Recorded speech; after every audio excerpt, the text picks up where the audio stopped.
Yeah. Trauma's got really popular. I was looking at our figures the other day for the podcast, and I'd say 15 to 20% of the episodes are on trauma.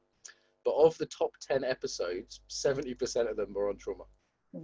So I'm not surprised, to be honest. Why has it got so popular? I mean, other than it's useful, it's good to know, trauma's common, but why is it like all of a sudden, I mean, like the trauma people from the conference, like Pete Levine or Gabor Mate, they're the most famous people we have at the conference. Yeah. Right? Two of my favorite people. They're great. They're great work, but they're megastars. Irene Lyons, these people, they're huge followings. So what has happened that it's in the space of, I would say 3 to 5 years, maybe 3 in the UK, 5 in the US, maybe in Poland it's just coming in.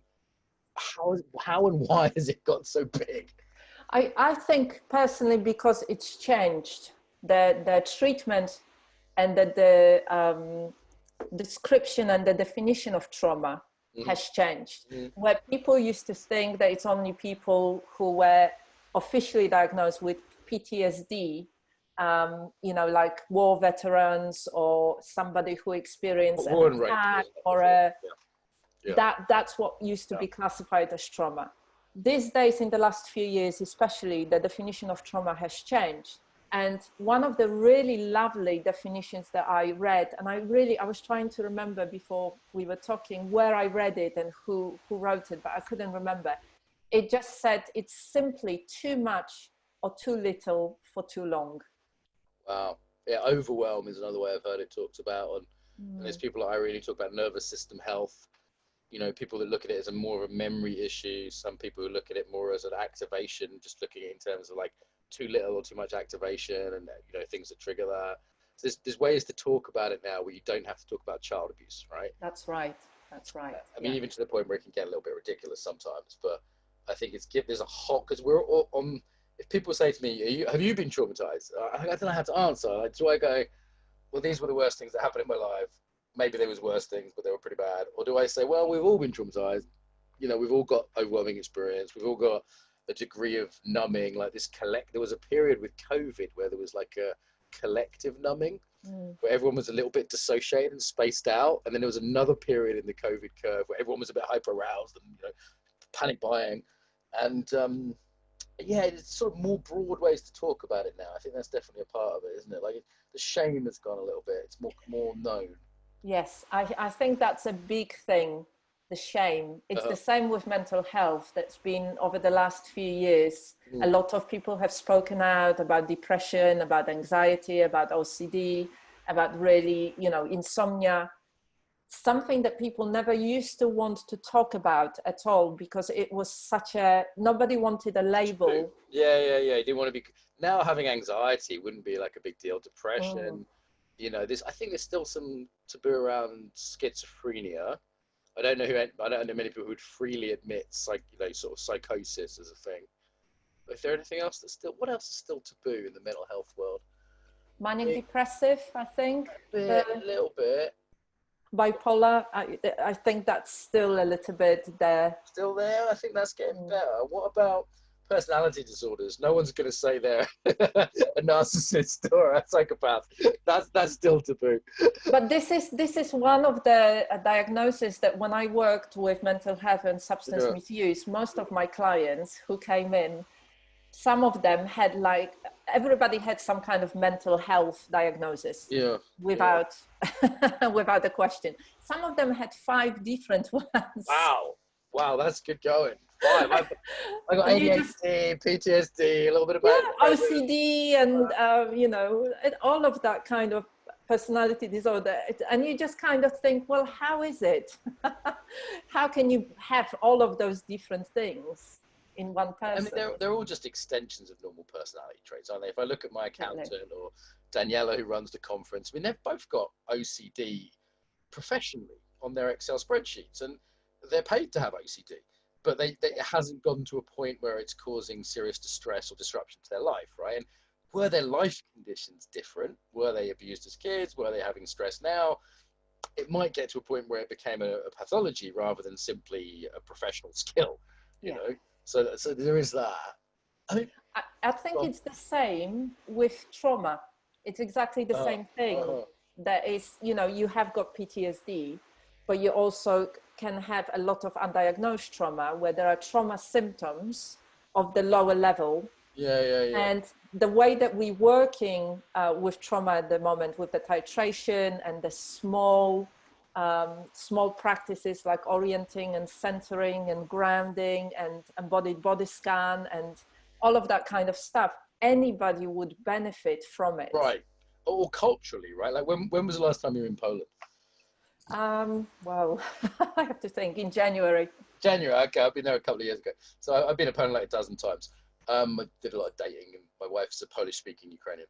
And if I spend time in Ukraine or Poland, I mean, I look around, and just from people's bodies, I go, most people in this pub could benefit from trauma work, right? Just from the freezing or the numbing, or, you know, and for some people it's very obvious. Certain, I'm in Israel, I'm thinking, fucking hell, everyone needs to do some trauma discharging in this whole country, you know?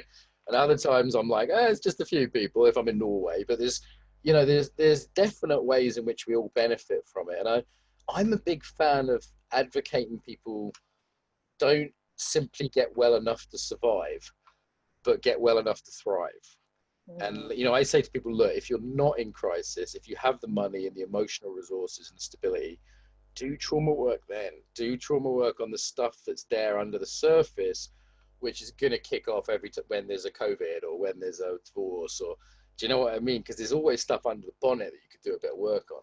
Yeah, I completely agree with that. And I guess this is why I teach in the way that I teach. And this is why I have got clients that have been, you know, with me for 7-8 years that come in and, you know, they like it because it's a really useful skill for living your life in a more embodied way, more present, connected way, more stable way. And this is where exactly what you mentioned earlier about the leg behind the head. When it comes down to the quality of life, who gives a fuck? Exactly. How much of more of quality of life you're going to have with that practice? Right. Like there is a degree of flexibility you need, right? Like I want to be flexible enough that I can put my jumper on without getting, you know, stiff arms. I want to be able to pick up my niece, and I want to be able to have wild sex or whatever. You know, there are different things that I want to be able to do, but none of those require that level of flex. You know, I'm not Sting. I'm not that interesting. You know, it's none of them require that level of flexibility. So I sort of go, why would I devote time to that? Because time is short, and there's other things I could be doing. Just for the fun of it, maybe. Yeah, that's okay. Like it, that's okay. But it doesn't make you more spiritual. It doesn't make you a better yogi. If you want to do it for the fun of it, good for you. You know, it's nice to have goals. You know. What do we say to the more intermediate to advanced people here then? So a lot of people know the basics of trauma now. They know that it, you know, comes from overwhelm. They know that there's numbing symptoms, hyperarousal symptoms. They know that there's treatments like EMDR and somatic experiencing. Yeah. They know that it's cultural. They know that it's very unique in individuals. They know the basics, right? They've listened to 10 of my podcasts on this, and they've go, okay, get it, Mark. Yeah. So what would be the sort of next level that you might want to say to people that got some experience already with this area?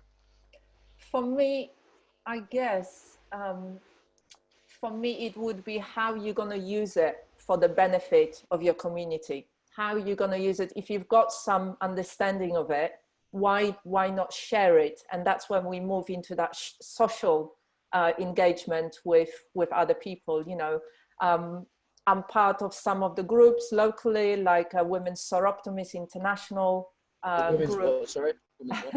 It's Soroptimist International. It's women's group that come together voluntarily and promoting human rights of women and girls. Okay. And it's all over the world. It's been going on for a very long time. You know, we've done a lot of work with Oasis, Refuge locally. We've done some wellness events. We've done some cool stuff around. Do you think there seems to be a really big thrust in the world at the moment towards sort of women and girls issues again, and, you know, human rights, abuse issues, everything from sex trafficking to just sort of basic, you know, microaggression, mansplaining, you know, and everything in between, and particularly in the mind-body world. And it's sort of like all of a sudden this interest has come into the mind. I'm even seeing it used as a sort of slightly crass marketing tool, if I'm honest, by, you know, girl power kind of style of things. And I think some of it's very cynical, some of it's completely authentic, some of it's sort of very angry and kind of slightly off-putting as a man, and some of it I completely want to support. So, I don't want to put anyone in the same box here. And yet I can see this movement that did not exist 5 years ago in the same way. There was a little bit of sort of Shakti yoga, a little bit of sort of menstrual cycle stuff, but this is mainstream now. Like I was on a Skype call with a colleague the other day, and she very quickly sort of said something about where she was in her cycle. And I was just like, okay, that's good to know. And that's not something that happened to me a few years ago, So it was, what do you think's going on with that? Like, I mean, it looks pretty positive, but I'm curious. I think it's because women come together loads more. I used to run women's moon lodges, and we used to do all sorts of different practices and talk about stuff. And I think we have got a new generation of women coming in, women around my age. So I'm 47 now. The women that maybe were focused on their children, and now they're beginning to go into their 40s and their 50s. But it's young women too. I'm seeing like 20-year-olds, 25-year-olds. They've all been told at university, they're massively privileged young women who have been told somehow they're victims.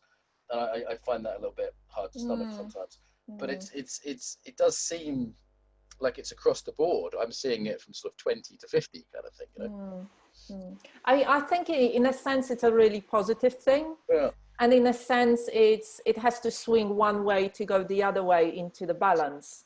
I hear that a lot, and I'm not a fan of that theory.